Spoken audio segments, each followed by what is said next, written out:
Hi guys, today we're going to be going over 4.4. This is inference for sampling.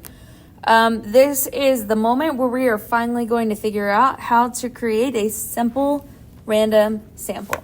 This is how we figure out who is going to be in our samples, so that way whenever we're collecting data, we're trying to eliminate bias. So this is how we get the good information, okay?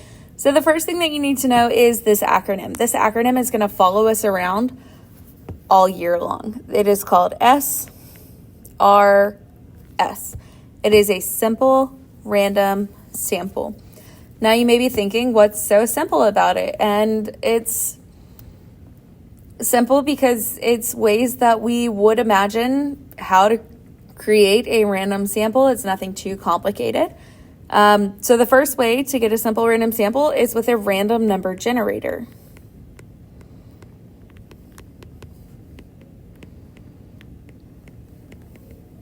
Okay, so the first thing that you have to do with a random number generator is have a list of everyone that could possibly be in your sample. So all of your individuals, everyone who could potentially be in your sample, and assign them a number.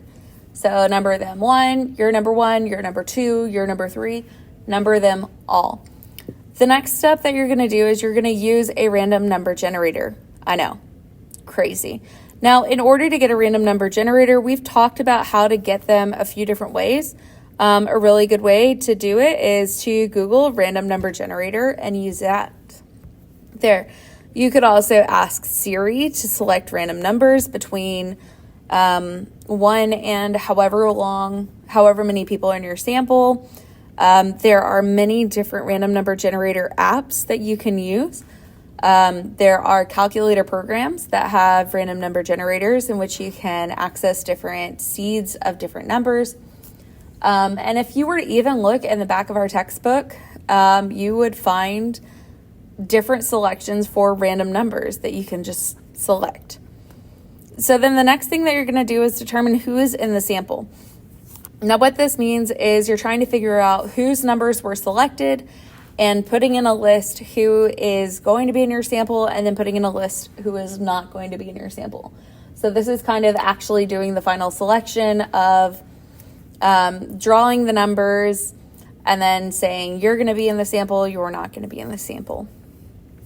Now, another way to collect a random number sample, and that was not words, how to get a simple random sample with paper, because we don't always have electronics available. So like whenever your teacher is being really mean and taking up your phone, or the internet's out for the day, or nobody charged their Chromebooks, that kind of thing. So this is just how to still be able to get a random number, or to get a simple random sample, but with paper by hand. So one way would be to write options on the tiny paper. Now, what that means is that if you have two groups, you would probably write A or B on the papers. You could also write different numbers on the papers. You could also put symbols. There are many different things that you can do. You just have to make sure that you know what each letter or each number or each symbol represents.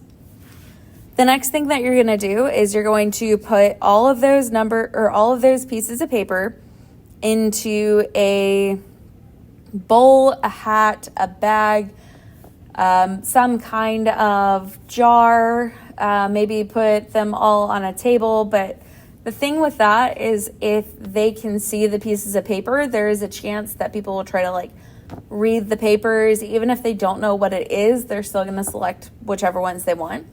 So it's typically a good idea to make sure that your individuals can't see what they're selecting from the bag or from the hat. So that would be step 2, is to have them physically pick a piece of paper from the hat, the bag, the bowl, whatever you have the papers in. You get to decide if you want them to be able to see the paper or if you just immediately take the paper back from them. And then, of course, assign them to a group. So if you're having them keep the paper that tells which group they're in, you could say all A's, you're going to be part of this group, and all B's, you're going to be part of this group. Or You can say all even numbers are going to be part of my survey to kind of make it random in that regard.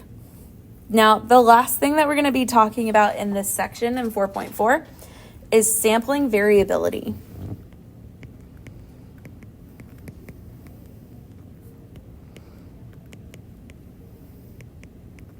So sampling variability is the fact that different samples from the same size, from the same population, produce different results or estimates. So this would be like if I sampled my first period class and I sampled the same number of students from my first period and they gave me one set of results, and then the next day I did a random sample with either the same or different people, and then I got different responses. It's baffling, but it happens, and that's just what happens whenever you're taking a lot of samples, is that you're going to have a lot of variability. You're going to have some people that sway one direction, some people that sway the other, and some people that are in the middle. But most likely, the more and more data you collect, the less variability you will actually end up having, because most data eventually ends up in a normal distribution bell curve. The more and more data you collect, the more and more your data ends up in that shape, which is actually pretty cool. In 4.5, in the next section, we're going to be learning about a lot of different types of things. But 4.4 was all about inferencing for samples and figuring out how to actually create that simple random sample.